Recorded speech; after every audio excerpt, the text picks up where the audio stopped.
Hello అండి. ఇవాల్టి summer సీరీస్‌లో special వచ్చేసి కర్బూజా జ్యూస్. చాలా సింపుల్‌గా క్షణాల్లో చేసుకునే ఈ జ్యూస్‌ని టేస్టీగా ఎలా తయారు చేయాలో చూద్దామా? Welcome to my channel.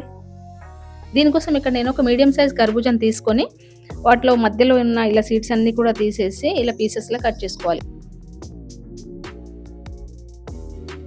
పైన ఉన్న పీల్ అంతా కూడా తీసేసుకొని పీసెస్‌లా కట్ చేసుకొని ఇక్కడ గ్రైండర్‌లో వేసుకొని 2 టేబుల్ స్పూన్ వరకు షుగర్ యాడ్ చేసుకొని 4, 5 ఐస్ క్యూబ్స్ కూడా వేసుకొని మంచిగా గ్రైండ్ చేసుకొని జ్యూస్‌లా పట్టేసుకొని సర్వ్ చేసుకున్నట్లయితే చల్ల చల్లగా చాలా టేస్టీగా ఉండే కర్బూజా జ్యూస్ మనకి రెడీ అయిపోతుంది.